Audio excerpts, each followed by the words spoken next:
Salut, bonjour Pierre. Alors, c'est Pierre Louvain. Pierre Levin. Donc voilà, Tu peux te présenter là? On est sur Noisy-le-Grand. Je suis psychologue.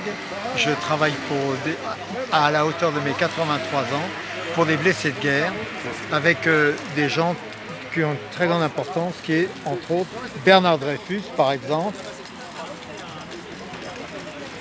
avec le professeur Bernard Dreyfus, 39 avenue Kléber, avec le docteur Dreiser, qui est professeur aussi, avec Guylaine Cohard, qui était psychiatre mais qui malheureusement est décédée. Et j'ai travaillé beaucoup avec Simone Veil. C'est des spécialistes en fait. Oui, Simone Veil, ça n'est pas spécialisé, mais une femme exceptionnelle, un grand cœur. Et donc voilà, alors donc je me suis occupé donc de ces gens et je m'en occupe encore parce que bon, ce sont des gens qui sont en grande difficulté. Ils sont perdus enfin entre guillemets, c'est ça? Ils savent pas quoi faire, ils savent pas comment quel que faire. soit, non, puis alors il n'y a pas de couleur, quels que soient les gens, quand ils sont en souffrance, pour moi mon but c'est de faire valoir ce que de droit. C'est-à-dire que des gens qui, comme le jeune homme qui est là-bas, il est gravement handicapé, eh bien ce sont des gens, d'ailleurs je lui ai posé la question, mais partout où je vais, quand je vois quelqu'un qui a un problème majeur, handicap, ouais, on va dire. Un handicap, donc j'interviens et je vais m'occuper de son dossier. Pour faire les démarches totalement surtout. Bénévole. Faire la demande. Ah oui, et puis l'indiquer. DPH, non, c'est faire la demande. Oui, indiquer entre autres des lieux qui sont importants où il va être pris en charge pour des soins, pour une reconnaissance quelque part. Pour moi, ce qui est important vis-à-vis de ces handicapés, c'est que s'ils ne sont pas reconnus, quelque part c'est un drame parce qu'ils ont été carrément mis à l'écart. Et le fait de ne pas être reconnus, eh bien c'est une blessure qui va perdurer. Donc mon but c'est de faire reconnaître ces gens qui ont ces difficultés et faire valoir ce que de droit. Voilà. Donc je suis allé... Donc, il y avait des avocats avec vous qui travaillent, non? Avec vous, il y a des avocats qui travaillaient à l'époque avec vous, non? Oui. Pour vous aider sur, on va dire, le... Claudette Elini, qui est une... juridique, sur les dossiers juridiques. Oui, on a eu quelques avocats, bon, mais plus ça va, plus le temps s'écoule et que malheureusement les gens sont restés mis à l'écart, d'une façon socialement parlant. Par exemple, à l'époque, on recevait en tant que professionnel des gens qui avaient été déportés dans des conditions absolument épouvantables et qui étaient réinvestis en psychiatrie parce qu'ils souffraient de ce qu'on appelle des psychoses, des névroses de guerre. Et ces gens, quand moi j'ai vu ça dans les services psychiatriques, j'ai trouvé ça absolument monstrueux. Il y avait forcément quelque chose à faire. Alors j'ai trouvé une méthode qui a fait le tour de France en allant voir l'abbé Pierre. J'ai récupéré du matériel, un grand local de plus de 100 mètres carrés, et là où le langage était schizoïdique, ces patients ne communiquaient plus, donc je me suis trouvé en face de ces gens il fallait leur redonner une vie. Et grâce à ce qu'on appelle une ergothérapie, des prises en charge de proximité, ces gens, tout doucement, ont pu se réactualiser dans le social. Y compris que les familles, à cette époque, le fou n'était pas visitable, il faisait peur. Or, ces gens, finalement, en les réactualisant, les familles ont fini quand même par s'allier avec ces patients. Voilà. Donc, qu'est-ce que je pourrais dire d'autre? Rappelons que l'abbé Pierre, il était sur Neuilly-sur-Marne. C'était un type extraordinaire. Son local, sa première association. Moi, il m'a livré dans le local que j'avais, que j'ai récupéré à l'hôpital de Villévrard, un local de à peu près 100 mètres carrés. Il m'a livré avec un camion des outils, des tables, des chaises, des tas de trucs pour justement... loger déjà les personnes qui sont mal logées ou SDF. Voilà. Et ces gens donc ont été pris en charge et ont fait un travail manuel pour se réactualiser, voilà. Donc là... Et les gares, vous avez fait quoi comme gare? J'ai vécu la guerre mondiale, c'est-à-dire la guerre de 40, puisque moi, quelque part, jusqu'à l'âge de 5 ans, j'ai été mis dans une pension et je savais pas... Vous êtes né quelle année? Excuse-moi. Ah, ça, c'était de 41 non, votre à naissance. 46. Je suis né le 26 mai 1940. 40. Oui. Et donc, j'ai 83 ans actuellement. Et donc, ça m'a permis, donc, à l'âge de 5 ans, j'ai rencontré pour la première fois de ma vie des gens qui m'ont expliqué qu'ils étaient mes parents. Mais ils étaient réellement mes parents. Oui. Seulement, bon, mes parents, c'est des héros de guerre. Ma mère était donc conseillère municipale au Raincy et elle falsifiait des papiers des gens, que ce soit juifs ou autres, de façon à ce qu'ils ne partent pas dans les camps de concentration, Auschwitz ou Buchenwald.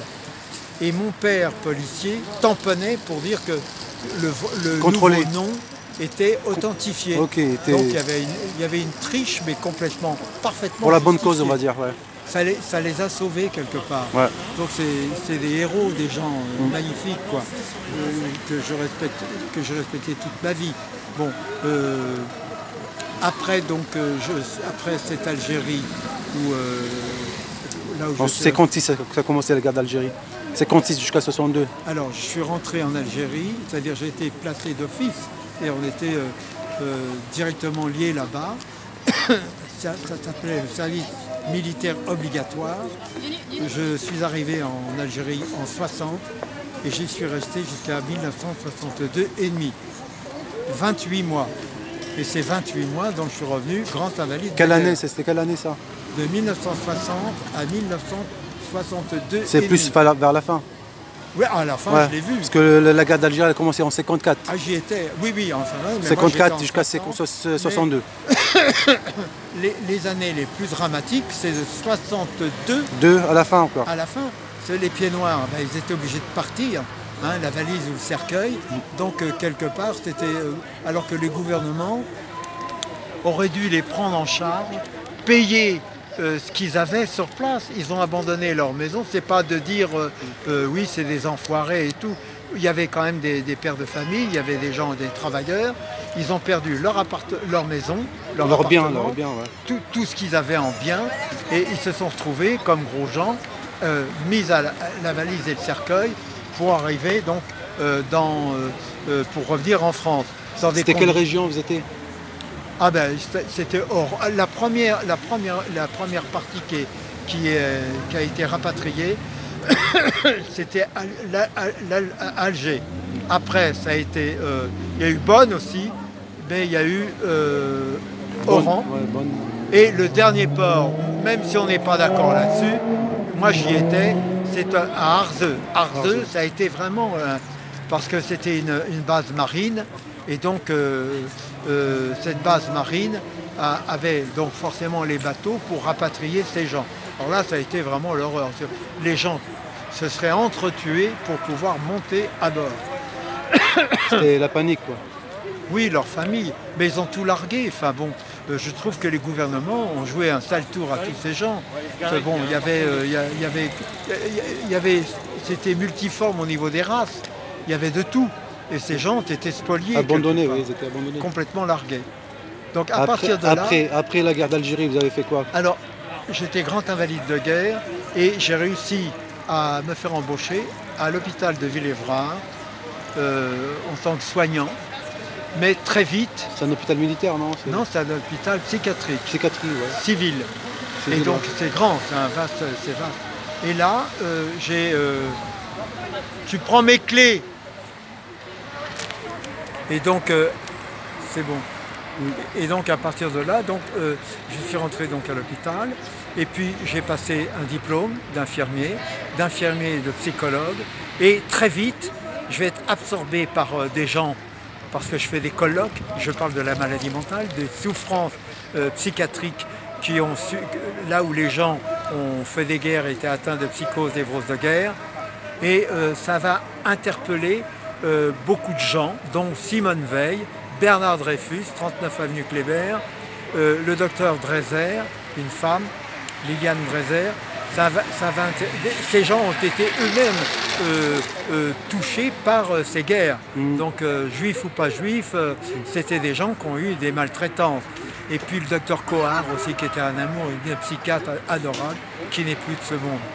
Mais tous ces gens se sont ralliés à ce que j'avais... la cause, quoi. À ces bonnes causes. Et ça a permis donc de nous rencontrer les uns et les autres et de pouvoir peaufiner et travailler sur des dossiers. Parce qu'en fait, ça c'est ma partie psychologique. Ces gens étaient...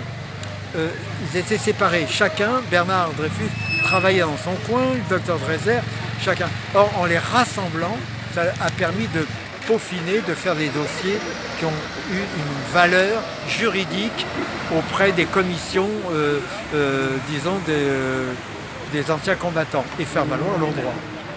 Voilà. Et je vois que vous avez un petit classeur là avec des photos et tout. Oui. Vous pouvez nous montrer là? Ça c'est moi, mais là je n'ai pas toutes mes décorations ici. C'est à l'Assemblée nationale. Là, après, ça c'est dans... Avec, là c'était Chirac. Là, vous me voyez là? Non, je vois pas bien. Je suis là. Ok.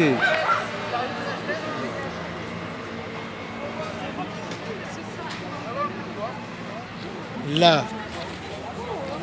Donc.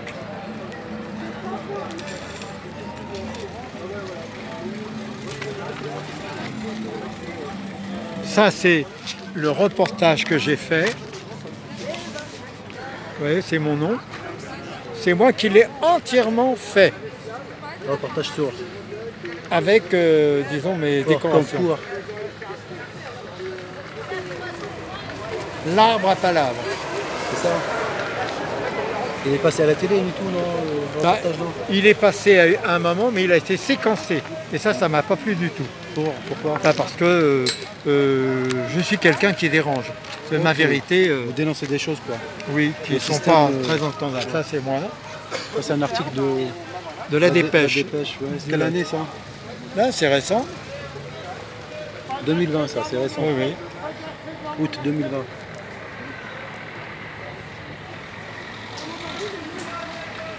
Après. Et là, en ce moment, vous faites quoi, là, en ce moment? Ah, je continue à... Ça, c'est l'arbre à palabre avec les gens que je connais.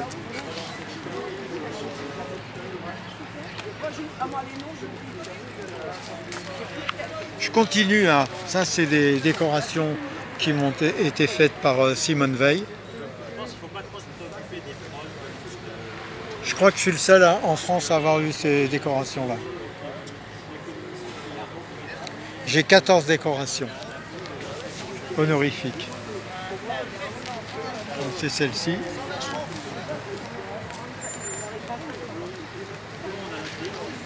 En fait, ils ont reconnu votre travail, quoi. Votre travail, votre... Non, j'ai fait valoir. C'est les autres autour de moi qui ont insisté en disant il faut que tu sois connu, parce qu'au départ je voulais pas.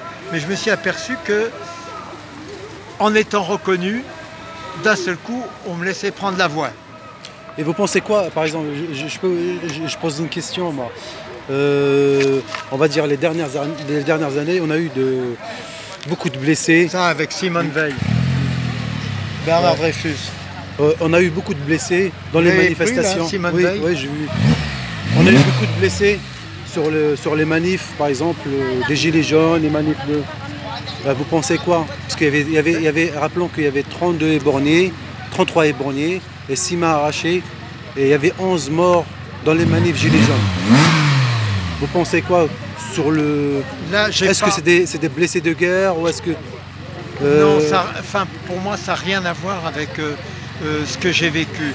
Moi, c'est une période qui est révolue, quoique, en ce moment, il y a des gamins qui partent à l'étranger, qui reviennent avec des traumatismes, ce qu'on appelle des psychoses névroses de guerre. Quand vous êtes éborgné, c'est quoi? C'est une blessure? Pardon?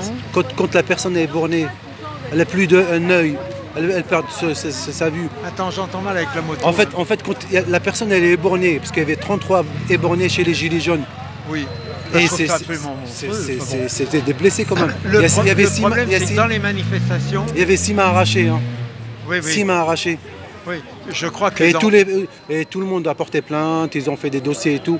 Bah, ils ont obtenu zéro. Zéro. il n'y a pas eu d'avocat là-dessus. Bah, des avocats, après tout le système est verrouillé. Hein. Tout le système Moi, est... ces histoires politiques... C'est pas politique, c'est non, la mais, révolte. dans ces manifestations, c'est pas mon problème. Ce n'est pas plus mon problème, c'est pas ma situation. Moi, j'ai beaucoup de choses à faire. C'est-à-dire que j'ai tracé un travail qui est considérable. Je ne peux pas être partout. C'est-à-dire, je peux pas être dispersé. Je pose la question, vous pensez quoi pour ces j'ai éborgnés, ces blessés, gilets jaunes? Je trouve ça vraiment monstrueux, quoi. Mais d'un côté comme de l'autre, je trouve qu'il faut quand même réfléchir à des choses. La police, on la met en rang pour contrarier ces manifestations, et on leur donne un rôle qu'ils vont jouer parce que, bon, c'est comme ça, c'est des ordres, c'est un métier. Bon, de l'autre côté, vous avez des gens quand même qui sont d'une très grande honnêteté, qui vont se manifester, mais derrière ça, il y a des casseurs qui sont orchestrés par des mouvements politiques. Ils sont infiltrés carrément. Gauche, droite, les mêmes. Or, de vous à moi, quand ces gens, moi qui ai fréquenté l'Assemblée nationale, vous avez des gens qui ont des idées de gauche et de droite, mais au restaurant de l'Assemblée nationale, ils mangent ensemble, c'est des copains. Oui, c'est des amis. Ils ont fait l'ENA, ils ont fait les mêmes écoles, ils ont du rien cinéma, à foutre de la classe. Ils votent des lois contre le peuple, tout simplement. Oui, c'est ça. Pour se protéger. Mais le peuple n'aura jamais gain de cause. C'est impossible. Depuis la nuit des temps, ça a toujours été comme ça. Voilà. Donc, et la solution, c'est quoi la solution, c'est quand on change la Constitution. De pouvoir surtout avoir des arguments forts en rassemblant des unités qui ne sont pas des casseurs, qui sont des gens qui ont un besoin de pouvoir exprimer quelque chose. Oui, mais oui, je sais, mais tant que vous avez les médias qui appartiennent aux milliardaires, vous ne pouvez rien changer. Les médias mainstream d'information qui te rabâchent toujours la même chose, force à force, vous finissez par croire les mensonges de BFM, CNews, quand on regarde la télévision, c'est autoprogrammé à l'avance. Ah oui, c'est les amis des groupes subversifs qui sont très puissants. L'argent, forcément, c'est des businessmen. Ils vous projettent à la télévision des trucs en vous disant, vous vous rendez compte, le peuple a beaucoup souffert, voilà. Des faux sondages, des faux manipulations. C'est de la manipulation. Alors que quelque part, moi tout à l'heure j'ai discuté avec les policiers qui sont ici, eh bien c'est vrai quelque part ils disent on est manipulé. C'est pas les mêmes, les policiers qui sont on va dire sur la ville municipale et on va dire et les policiers qui sont dans les manifs, c'est deux choses différentes. Oui, malheureusement. Il y a plus de contact avec les policiers de proximité que... Mais moi j'ai vécu ça aussi en Algérie. On peut parler avec eux, on peut discuter avec eux. Oui. Mais dans les manifs, on ne peut pas parler avec eux. Ah ben non. Ils ont des ordres. Oui, mais il y a des gens qui sont méchants aussi autour, qui vont créer des incidents de parcours. Il n'y a pas une manifestation sans que la police soit plein à partie ou les boutiques. Les commerçants en prennent plein la gueule et tout. Non, il faudrait que dans ces manifestations, il y ait une sorte de garde du corps sécurité, quoi. De sécurité redoutable, des gens qui disent le premier qui fait le con, boum, et ils appellent la police, ou la police est là, on les embarque, point barre. Moi je suis pour, et puis il y en a marre, ces gamins qui font des conneries sans arrêt, il y a des fois, ils ont été, je ne sais pas combien de fois, remarqués comme avoir fait avoir eu des condamnations. Ils ne font pas la prison, parce qu'ils sont mineurs. Donc moi je suis pour l'époque de mon père, qui était policier, quand il arrêtait un jeune, d'abord c'était 2 claques dans la gueule, au placard.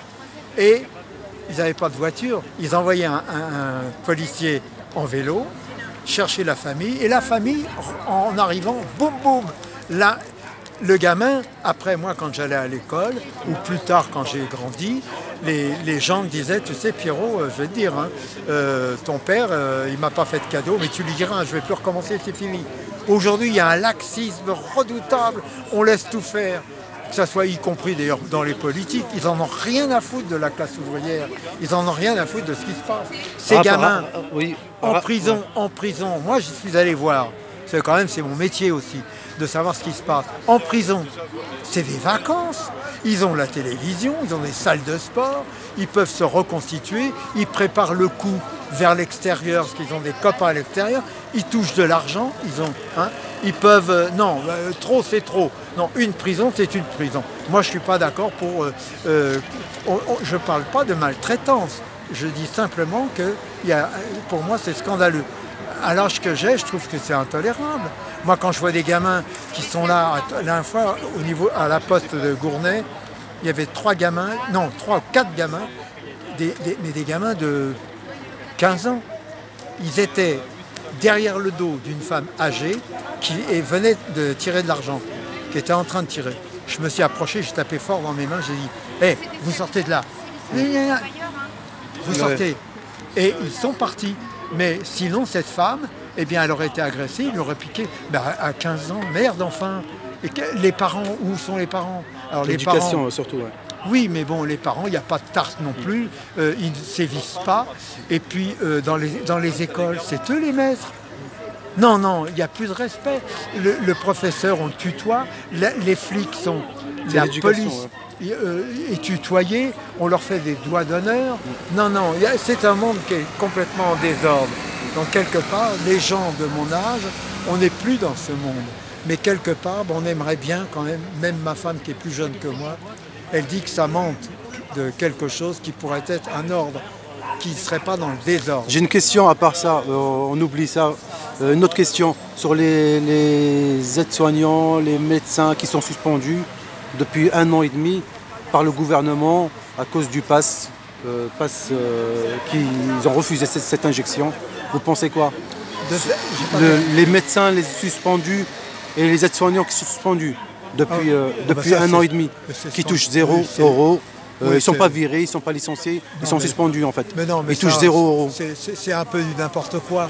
Hein, bon, on manque déjà de personnel. Ouais. Est-ce que vous savez, par exemple, un exemple évident, Villévrard, qui est quand même, à l'époque, il y avait pratiquement 2000 patients. Aujourd'hui, la maladie mentale est dans la rue. Donc le personnel, il n'y a plus de personnel infirmier, plus de psychologues, plus de médecins. C'est voulu quoi, tout ça, complètement. Depuis des années. Hein.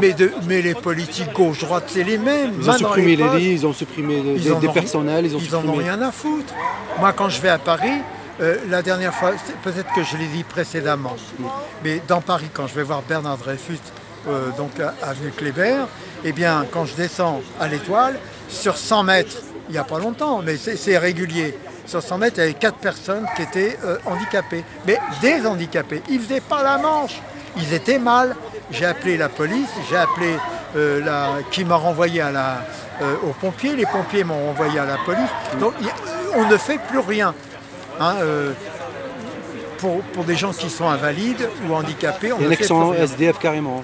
Oui, alors, mais quelque part, vous vous rendez compte, les économies qu'ils ont fait, Villévrard, c'est je ne sais pas combien d'hectares, hein, ils ont déjà prévu 6000 logements là-bas. Donc quelque part, on a évacué les patients qui sont dans la rue, à la charge de plus ou moins de la société, ou etc. Ou des gens... Logement, c'est-à-dire Donc, et Villévrard, ils vont construire une flopée de logements. Ce sont les multinationales qui ont acheté ça. Ils ont acheté le terrain, ils ont acheté... Oui, tout. Ah oui, Maison Blanche, c'est fini. Ouais. Maison Blanche, il n'y a plus un patient. C'est fermé. Donc, je trouve ça dégueulasse. On ferme les hôpitaux, on vire les soignants, on suspend les personnes qui travaillaient, qui avaient 20 ans d'expérience, 25 ans. Ah, ouais. Et... Après, on se plaint, et en plus on fait les pièces jaunes pour aider l'hôpital. C'est de la poudre aux yeux, quoi. Non, mais alors que c'est des métiers magnifiques. Faire de la psychiatrie, c'est vraiment apporter aux autres quelque part une reconnaissance de leur malheur, de leur situation, et de pouvoir les aider, les aimer, les approcher correctement, socialement parlant, humainement parlant. Alors que là, bon, quelque part, c'est pas, ils ont été largués, quoi. On ne sait pas où va y aller, quoi. L'hôpital public, on ne sait pas où. Ah ben, ils sont dans la rue. Ouais. Les malades, la psychiatrie est dans la rue, c'est fini. Voilà, ils ont réussi leur coup. Et au moindre frais, parce que quelque part, ces gens, ils se sont largués, alors qu'évidemment, l'hôpital, il y avait une prise en charge, mais ça faisait travailler des centaines, des milliers de gens, d'infirmiers, de gens qui s'occupaient des terrains, des locaux, de la chaufferie, de tout. Il y avait des plombiers, des électriciens, il y avait toutes sortes d'ouvriers qui travaillaient dans l'hôpital. Ouais. Qui travaillaient pour les hôpitaux, que ce soit Villévrard, Maison-Blanche, Sainte-Anne ou ailleurs, c'est une ruine. Voilà. Et comment ils font les hein? J'attends avec le poisson. Ok. Bon, merci, hein, cher Pierre. D'accord. Pierre, bon. dis-moi quand est-ce que je peux voir